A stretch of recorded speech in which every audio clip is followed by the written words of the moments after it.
শুধু এক প্রেমিক প্রেমিকার প্রতিশ্রুতি নয় যে দেখা হবে, শিল্পীরাও তার দর্শকদের কাছে বরাবরই আবেদন রাখে আবারও দেখা হবে, নিশ্চিত দেখা হবে।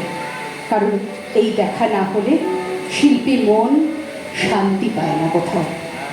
একেবারে তাই। আর এই অন্তহীন অপেক্ষায় অনেক কিছু বলে যায়।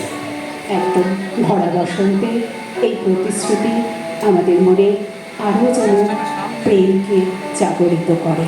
একেবারে। তাহলে আমরা এবার ওই চ্যাপ্টার থেকে বেরিয়ে এক অন্যরকম চ্যাপ্টারে ঢুকবো।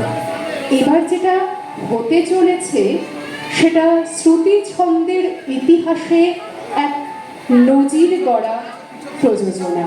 হ্যাঁ, সেরকমই আমিও শুনেছি বহরমপুরে যে রঘুনাথগঞ্জে এমন কিছু হতে চলেছে যা সম্ভবত মুর্শিদাবাদে আবৃত্তির কোনো সংস্থায় হয়ে ওঠেনি।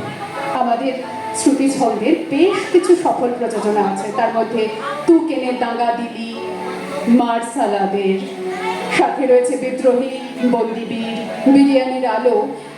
কিন্তু তবু বলতে বাধ্য হচ্ছি, এই যে প্রযোজনাটি এটি যেখানে গিয়েছে, আমাদের রাজ্যের যে প্রান্তে গিয়েছে, সেখানে দর্শকদের বিপুল বিপুল করতালি এবং সাধুবাদ পেয়েছে। ওদের পোশাক দেখে অন্তত এখনকার প্রেক্ষাগৃহে কিছু মনে পড়ছে, কিছু বলতে পারছে হয়তো। আচ্ছা সন্দীপন, হ্যাঁ। তোমার মনে আছে উত্তম কুমারের একটি সিনেমা আমরা ছোটবেলায় দেখেছি, অ্যান্টনি ফেরিঙ্গি। অ্যান্টনি ফেরিঙ্গির সব থেকে জনপ্রিয় অংশ কোনটা আপনারা বলতে পারবেন? কেউ পোশাক থেকে কেউ মেলাতে পারছেন কি? দর্শকদের মধ্যে কেউ বুঝতে পারছেন?